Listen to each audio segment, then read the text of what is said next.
Welcome to the Opposing Viewpoints tutorial. Opposing Viewpoints is a Gale database that provides information on social issues. It explores the opposing sides of important issues so that learners can make decisions, form arguments and opinions, and develop critical thinking skills. There are two ways to search on opposing viewpoints. The first is to use the search bar near the top left corner of your screen. We will come back to this in a moment. The other way is to click on Browse Issues near the right side of your screen. Here, you will get a complete list of each topic or issue in alphabetical order. Notice that topics that are new or updated are marked. Because the list is long, you can also use the Topics drop-down menu to find a category more relevant to your research.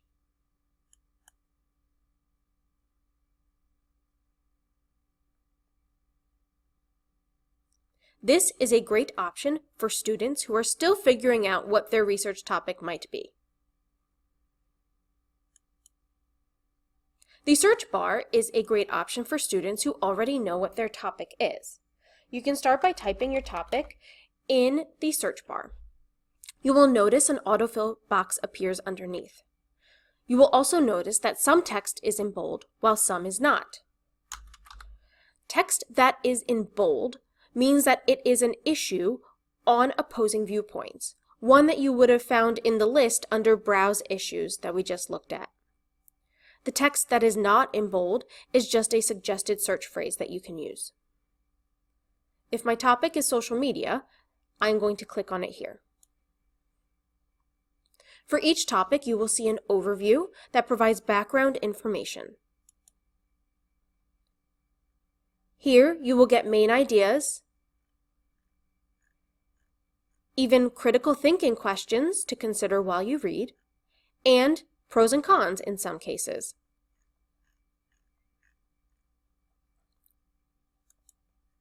Underneath the overview, you will see the different types of results available to you. You can choose one type of source from the list here.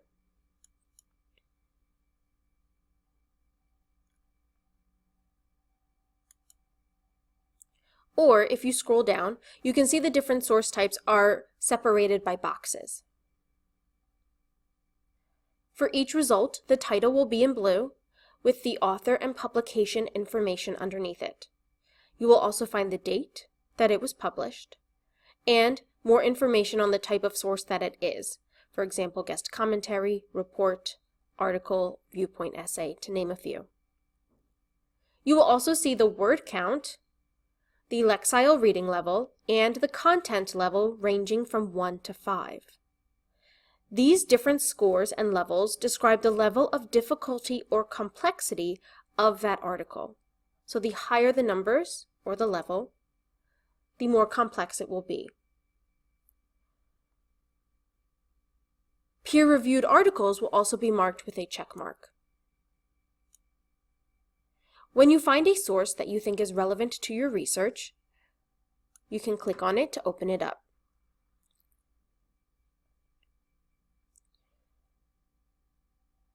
From here, let's note that there is a translate feature, decrease and increase font size, display options, and a read aloud feature. Near the top of the screen, you will find the Cite button, which will provide you with an MLA, APA, Chicago, or Harvard-style citation.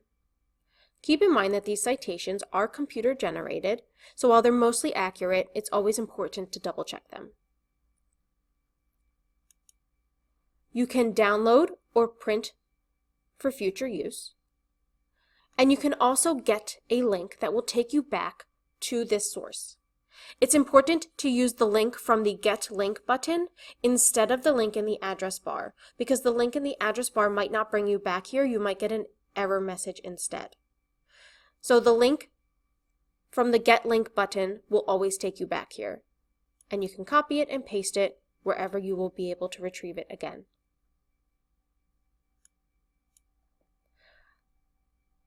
Lastly, let's take a look at the Explore box. For each source, you will see related articles as well as related subjects that might help you in your research.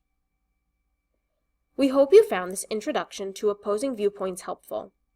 For further assistance in using this database, your Middlesex College librarians are here to help, so be sure to check out the library both in person and virtually.